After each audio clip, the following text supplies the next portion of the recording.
그래서 3장 1절에서 14절 조금 길지만 제가 한 절 여러분이 한 절 이렇게 교독해서 읽어보도록 하겠습니다.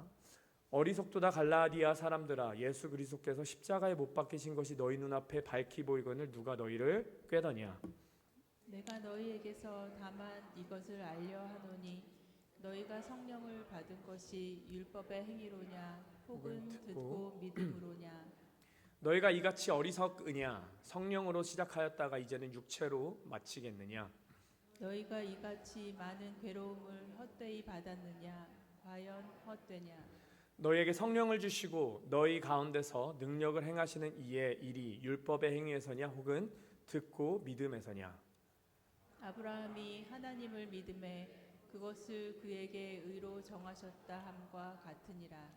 그런즉 믿음으로 말미암은 자들은 아브라함의 자손인 줄 알지어다. 또 하나님이 이방을 믿음으로 말미암아 의로 정하실 것을 성경이 미리 알고 먼저 아브라함에게 복음을 전하되 모든 이방인이 너로 말미암아 복을 받으리라 하였느니라. 그러므로 믿음으로 말미암은 자는 믿음이 있는 아브라함과 함께 복을 받느니라. 그릇 율법에 속한 자들은 저주 아래 있나니 기록된 바 누구든지 율법 책에 기록된 대로 모든 일을 항상 행하지 아니하는 자는 저주 아래 있는 자라 하였습니다. 또 하나님 앞에서 아무도 율법으로 말미암아 의롭게 되지 못할 것이 분명하니 이는 의인은 믿음으로 살리라 하였습니다. 율법은 믿음에서 난 것이 아니니 율법을 행하는 자는 그 가운데서 살리라 하였느니라. 그리스도께서 우리를 위하여 저주를 받은 바 되사 율법의 저주에서 우리를 속량하셨으니 기록된 바 나무에 달린 자마다 저주 아래에 있는 자라 하였습니다. 이는 그리스도 예수 안에서 아브라함의 복이 이방인에게 미치게 하고 또 우리로 하여금 믿음으로 말미암아 성령의 약속을 받게 하려 함이라. 아멘. 아멘.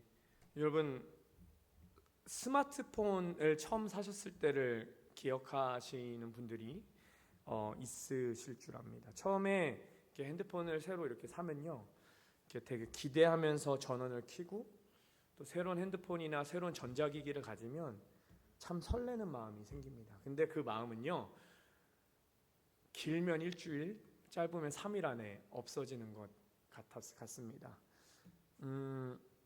또 이게 제가 써보니까 몇 개월이 지나면 속도도 느려지고요, 핸드폰이 오류도 생기고 또 배터리가 금방 닳게 됩니다. 실제로 기술이 좋아져서 요즘에는 2년 정도 후부터 문제가 생기게끔 디자인한다는 말도 있더라고요. 근데 감사하게도 저는 작년에 핸드폰을 파킹장에서 떨어뜨려서 박살이 났어요. 그래서 애플에 가져갔더니 10불 내니까 이렇게 새로운 핸드폰을 줘서 앞으로 2년은 더 쓸 수 있게 됐습니다. 사실 이렇게 핸드폰 바꾸는 재미가 있는데 주님께서 바꾸지 말라고 기회를 주셨던 것 같아요. 그러니까 아무리 좋은 것도 시간이 지나면 질립니다. 제가 개인적으로 기타를 좋아해서 기타를 예전에 많이 바꾸고 했었는데 아무리 좋은 기타를 사서 쳐도요, 시간이 조금 지나면 저 사람이 치는 기타가 더 좋아 보이고 좀 더 비싼 기타가 더 좋아 보이고 그러더라고요. 그래서 참 인간은 쉽게 질린다는 생각을 해보게 됩니다. 근데 여러분, 문제는 이게 신앙도 그렇게 되는 것이 문제인 것 같아요. 우리 처음에 예수님 만났을 때는 마치 예수님께 우리의 조그맣게 고백했던 것처럼 나의 생명을 드리니, 이게 되게 청소년부 때 정말 수련회 때 이제 헌신하고 막 목회할 사람, 막 하나님께 너의 삶을 드릴 사람 나와, 그러면서 이 찬양 했던 기억이 나거든요. 근데 그렇게 막 뜨겁게 나의 생명을 드립니다 했었던 것이 엊그제 같은데 시간이 지나다 보니까 우리의 신앙에서 뭔가 충분하지 않은 것 같은 느낌이 들기 시작한다는 거예요. 그러면서 이런 생각이 듭니다. 마치 제가 새로 나온 아이폰을 기대하는 것처럼 내가 무언가 다른 것을 하면 하나님이 날 더 인정해 주시지 않을까라는 생각을 하게 되는 때가 있는 것 같습니다. 어느 순간 처음에 나는 예수님이면 충분해요 했는데 어느 순간 되니까 예수님으로 충분한 게 아니라 뭔가 내 삶에 다른 것이 더 있어야 되고 다른 자극이 있어야 되고 뭔가 다른 곳에서 다른 인정을 받아야 되는 것 같다는 생각이 들기 시작한다는 거예요. 이 상태가 갈라디아 사람들의 마음이었습니다. 여러분, 오늘 갈라디아 사람들에게 바울이 굉장히 강력하게 말을 해요. 어리석은 갈라디아인들아 라고 시작합니다. 이 어리석은 갈라디아인들아를 영어로 하면은 foolish, 야 이 바보들아 라는 뜻이에요.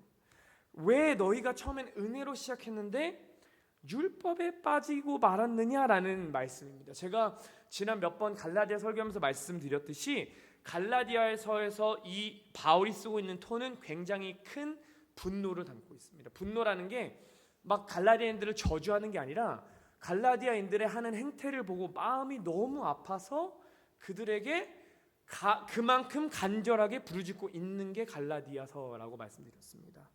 먼저 갈라디아인들이 그렇게 율법주의에 빠질 수밖에 없었던 이유가 있었어요. 왜냐하면 이 갈라디아는 도시가 아니라 지역이었거든요. 이 갈라디아라는 지역은 로마의 속주, 프로빈스라는 뜻을 가졌었고요. 이 지역에서 특징은 그리스 문화와 로마 문화가 혼합된 헬레니즘 문화가 굉장히 크게 자리 잡았을 뿐 아니라 이곳에서 어떤 것이 유행했느냐? 다신교 문화가 이 지역 가운데 크게 작용했었어요. 그리스의 신, 여러분이 잘 알고 있는 제우스, 헤르메스, 헤라를 뿐만 아니라 로마의 황제를 숭배하고 그들의 지역의 신들을 숭배했던 것들이 이 마음속에 뿌리 깊게 작용하고 있었다는 겁니다. 이런 그들에게 유대주의자들이 와서 이렇게 말했어요. 야, 믿기만 하면 부족해. 뭔가 더 해야 돼. 법을 더 지켜야 너희가 더 좋은 그리스도인이 되지 라는 말을 했고요. 그리고 이들은 그렇게 법을 잘 지켜야 너희가 하나님께 인정받아라고 하면서 그들을 흔들기 시작했어요. 갈라디아인들이 그것에 흔들렸어요. 그래서 바울은 이렇게 지적합니다. 어리석도다 갈라디아 사람들아, You foolish Galatians. 야 이 갈라디아 바보 멍청이들아, 예수 그리스도께서 십자가에 못 박히신 것이 너희 눈앞에 밝히 보이거늘 누가 너희를 꾀더냐? 내가 너희에게 다만 이것을 알려 하노니 너희가 성령을 받은 것이 율법의 행위로냐 혹은 믿음이로냐. 예수로만 만족했던 것에서 벗어나서 예수님 말고 뭔가 더 있겠지, 내가 뭐 더 해야지라고 생각하고 있던 그들에게 바울은 지적하고 있는 겁니다. 여러분, 이것을 이 말씀을 한번 생각해 보고 싶어요. 오늘 그러면서 영적 상태를 점검해 보고 싶거든요. 갈라디아 교인들에게 바울이 말하고 있는 첫 번째 뜻은요, 우리 신앙생활에서 뭔가 돌파가 필요할 때, 신앙생활에서 무언가 멈춰 있는 것 같을 때 우리가 벗어나야 하는 첫 번째 신앙의 틀이 무엇이냐? 내가 하는 것이 충분한가를 믿는 신앙을 벗어나야 우리 신앙에 돌파가 있다는 겁니다. 우리 2절 말씀 한 번 더 한 목소리로 읽어보겠습니다. 2절입니다. 내가 너희에게서 내가 율법의 행위로냐 혹은 믿음이로냐. 바울은 이렇게 묻습니다. 여러분께서 지금 구원을 받은 것이, 성령 충만함을 받은 것이, 여러분이 기도하면 병이 낫고 여러분 가운데 방언이 터지고 여러분 가운데 복음의 전파력이 강하면서 교회가 부흥하는 것이 여러분이 할례 받아서입니까? 여러분이 율법 받아서입니까? 율법대로 살아서입니까? 아니면 그게 주님의 은혜입니까? 라는 거예요. 우리의 적 사탄은요, 우리를 어떻게 흔드냐면요, 늘 우리에게 이렇게 묻도록 만듭니다. 내가 지금 하는 게 충분한가? 여러분, 나의 신앙에 우리 잘 생각해 보면요, 우리 신앙 속에서의 많은 갈등은 어디서 시작하느냐? 내가 충분한가에서 시작합니다. 내가 충분히 기도하는가? 내가 충분히 봉사하는가? 내가 충분히 성경을 읽는가? 내가 충분히 헌신하는가가 너무 거룩한 질문이지만 이 질문에 매몰되면요, 우리의 신앙에 문제가 생기기 시작해요. 나보다 기도를 더 많이 하는 사람이 보입니다. 더 열정적으로 봉사하는 사람이 보입니다. 말씀을 더 깊이 아는 사람이 보입니다.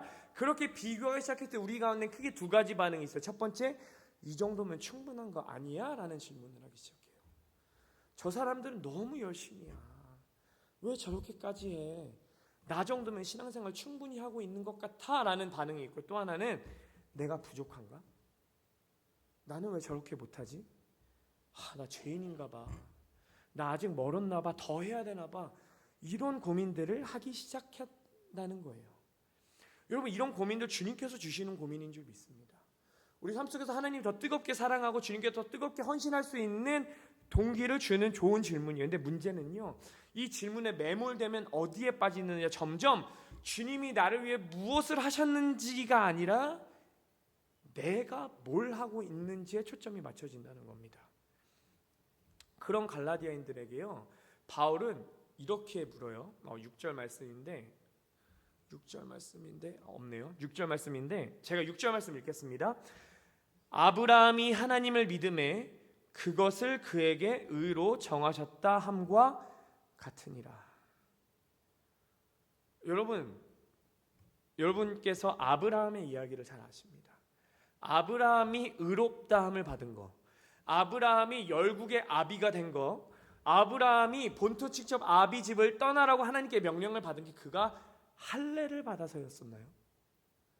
아브라함을 통해서 예수 그리스도의 계보를 이어가신 그 하나님의 은혜가요, 아브라함이 할례를 받아서이냐고 바울은 묻고 있는 거예요.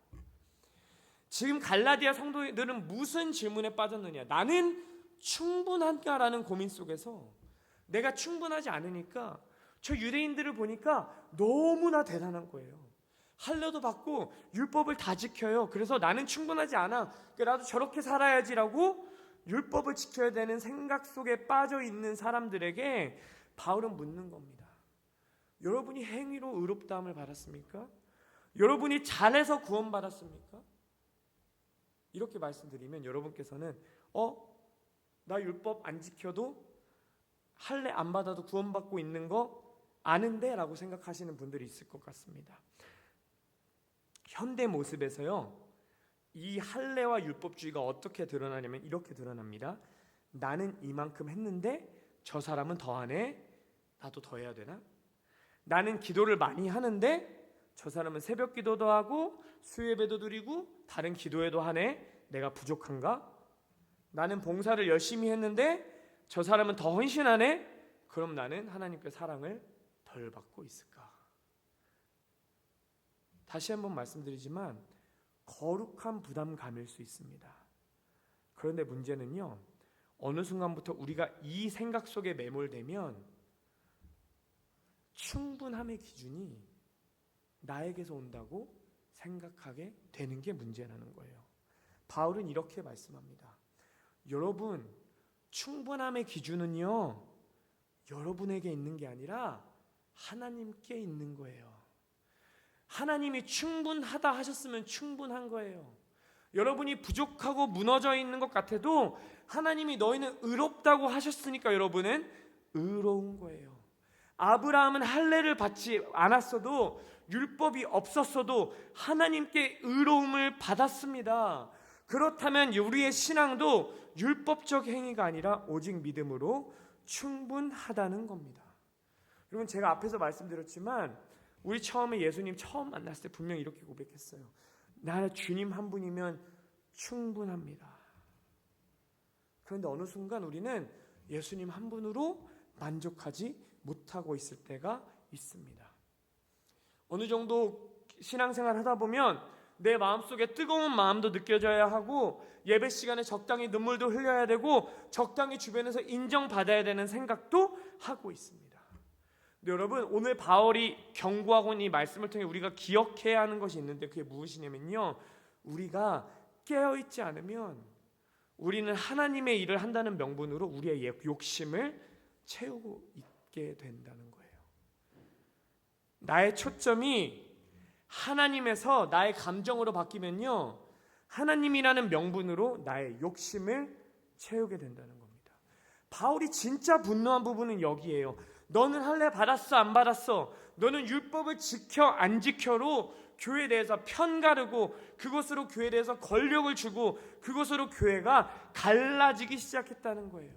그래서 바울은 이렇게 경고하고 있는 겁니다. 하나님의 일을 한다는 핑계로 여러분의 욕심을 채우지 마십시오. 또 한 가지 율법주의와 우리가 탈피해야 되는 것은요, 감정주의를 벗어나야 됩니다. 율법주의에 빠지면요, 감정주의로 이어져요. 왜냐하면 둘 다 중심이 나이기 때문입니다. 무슨 말씀이냐면요, 내가 충분한가의 기준은 절대적 기준이 아니에요.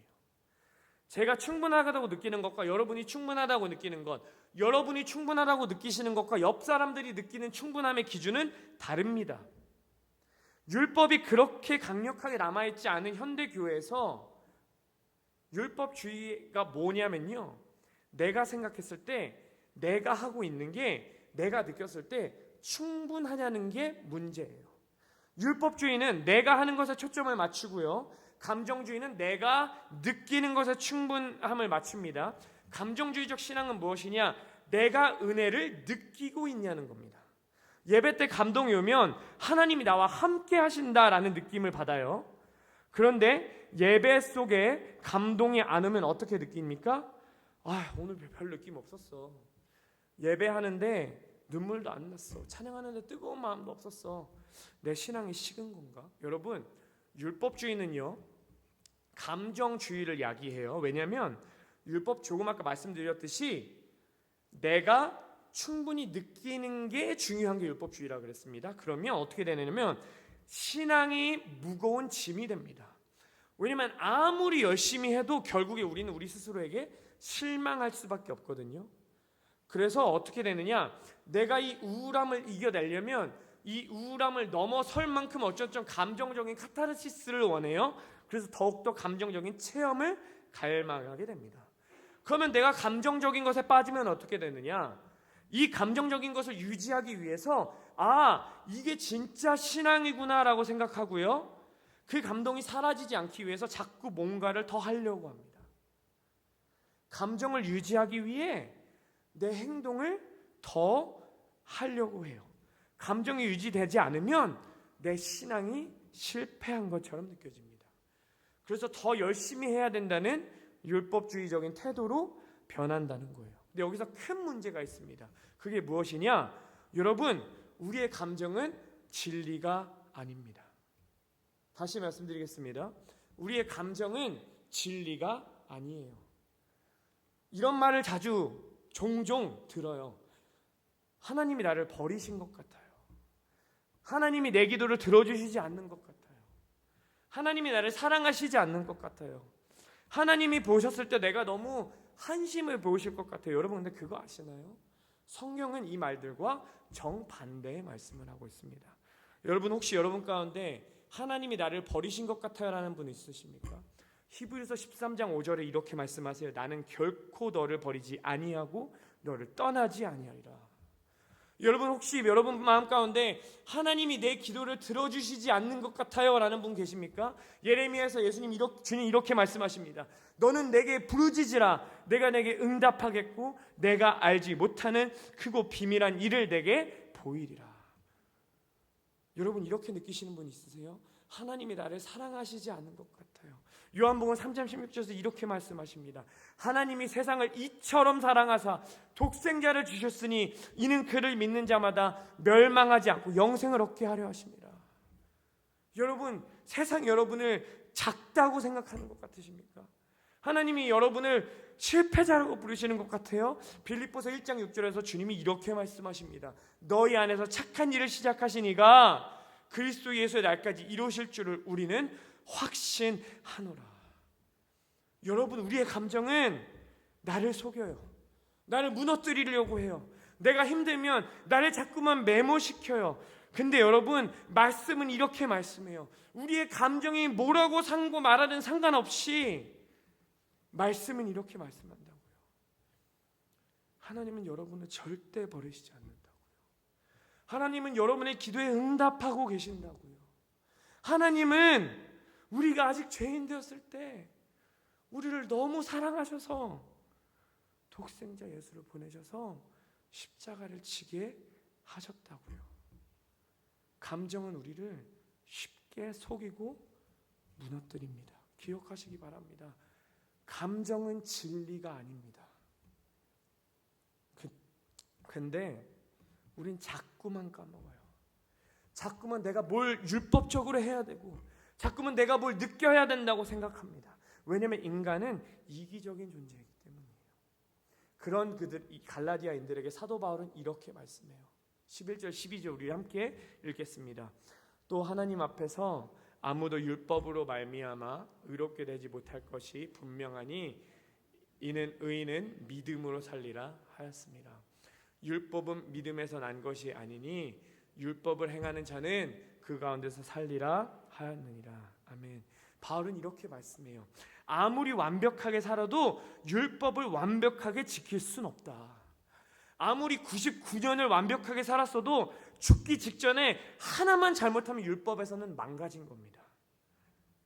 아무리 좋은 감정으로 살았어도요, 평생 긍정적이고 행복할 수는 없습니다. 우리의 삶은 늘 역경과 폭풍이 찾아오지 않습니까? 그래서 바울은 이렇게 말씀해요. 믿음으로 살아야 된다.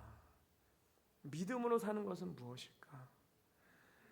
지난 거의 한 2달의 시간 동안 우리 영어권 성도님들과 영적 성령의 전신갑주를 입자라는 시리즈로 나눴습니다. 그러면서 지난주에 성령의 검을 나누면서 이런 말씀을 나눴었어요. 그게 뭐냐면 믿음으로 사는 건요, 기준이 내가 아니라 말씀이 되는 거라는 말씀이었습니다.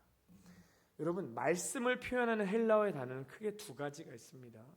로고스라는 단어와 레마라는 단어가 있어요. 로고스라는 단어가 무엇이냐? 기록된 말씀입니다. 하나님의 보편적이고 변함없는 말씀, 성경 전체에 기록된 말씀, 하나님의 진리의 말씀이에요. 근데 레마의 말씀은 무엇이냐? 하나님이 특정한 순간에 내가 삶 속에 적용할 수 있도록 깨우쳐 주시는 말씀이에요. 개인적으로 적용하는 말씀이고 내 삶 속에서 적용되었을 때 폭발적인 힘을 일으키는 하나님의 말씀이 레마예요. 그래서 이거를 비유로 표현하자면요, 로고스는 밀가루고요, 레마는 빵입니다. 무슨 말씀을 드리고 싶은 거냐면요, 믿음은 다 잘 될 거야 라는 긍정적인 태도가 아니라는 겁니다. 믿음은 세상이 무너지는 것 같아도 하나님이 내 삶의 기도에 응답하시지 않는 것 같은 그때에도 내 말씀, 내 마음을 잡아주시는 말씀, 나를 만나주셨던 그 말씀을 붙잡고 처절하게 싸우는 게 믿음이라는 거예요. 하나님이 주시는 말씀을 읽는 것도 중요하지만요, 그 말씀이 내 삶 속에 살아 역사할 때, 그 말씀을 붙잡을 때, 그 말씀을 갖고 나 실패한 것 같아, 나 무너진 것 같아, 아니 하나님의 말씀은 그렇게 말씀하시지 않아라고 외칠 수 있을 때 그게 믿음으로 사는 거라는 거예요. 에베소서 6장 17절 바울이 이렇게 말씀해요. 구원의 투구와 성령의 검 곧 하나님의 말씀을 가지라, 레마를 가지라.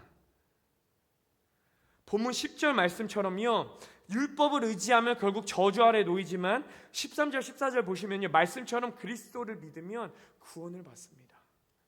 믿음으로 살아간다는 것은요, 세상이 뭐라고 말하든 세상의 가치가 무엇이든 그것에 흔들리는 게 아니라 말씀을 붙잡고 그 말씀대로 살아가려고 처절하게 살아가는 것을 의미합니다. 믿음으로 살아간다는 것은요, 내 감정은 A라고 말하지만 내 감정은 실패했다, 내 감정은 하나님이 나한테 침묵한다고 말씀하시지만 말씀을 붙잡고 하나님이 들으시지 않는 것 그때도 하나님을 찾는 게 믿음이라는 거예요. 믿음으로 살아간다는 것은요, 세상에서 버린 그들의 손을 잡아주는 게 믿음이고요, 믿음으로 살아간다는 것은요, 내가 더해야 하나님이 기뻐하실까가 아니라 하나님이 하신 일들을 바라보고 기뻐하며 비록 내 앞이 보이지 않아도 그냥 묵묵히 하나님을 바라보고 걸어가는 게 믿음이라는 겁니다. 그게 너무너무 힘들죠. 자꾸만 넘어집니다. 왜냐면 우리는 자꾸 감정에 넘어지기 때문이에요. 여러분, 우리는 정말 지금 믿음으로 살고 있습니까? 다시 말씀드리면 우리는 말씀대로 살아가기 위해 삶 속에서 치열하게 싸우고 계십니까? 아니면 우리는 내 감정에 매몰돼서 내 감정에 흔들리며 하나님을 내 감정이 좋을 때는 있으신 것도 같고 감정적으로 힘들 때는 하나님이 없으신 것 같고 그렇게 갈대처럼 살아가고 있지는 않습니까? 또 한 가지 묻고 싶은 말씀이 있습니다. 우리를 넘어졌을 때 붙잡고 일으키시는 그 주님의 말씀을 여러분은 붙잡고 계십니까? 오늘 바울은 우리에게 이렇게 말씀하고 있어요. 믿음으로 살아가라. 말씀 붙잡고 살아가라. 세상에서는 수없이 많은 거짓들이 우리를 흔들고 있습니다.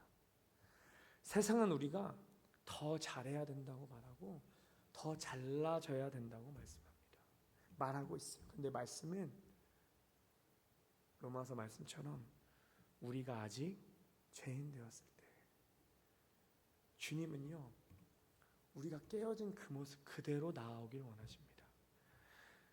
주님 앞에서 뭔가 더 잘나 보이려고 하고 더 예쁘게 꾸미려고 하는 모습 주님께서 기뻐하십니다. 그런데 주님께서 정말 기뻐하시는 그 마음은 우리가 세상에 치여서 깨어졌으면 깨어진 모습 그대로, 우리가 세상 가운데 넘어졌으면 그 넘어진 모습 그대로, 상처받았다면 상처투성인 그 모습 그대로 주님 앞에 나오는 겁니다. 우리의 감정은 이렇게 말할 수 있어요. 야, 그런 모습 주님이 기뻐하시지 않아. 근데 여러분, 오늘 갈라디아서 3장 11절 의인은 믿음으로 살리라. 주님의 말씀은 있는 모습 그대로 우리가 나오기를 원하십니다. 여러분, 어떤 마음으로 주님 앞에 나오셨습니까? 오늘 우리가 함께 집에 돌아가실 때 또 끝나고 함께 기도하는 시간에 그냥 우리 있는 모습 그대로 주님 앞에 나아가십시다.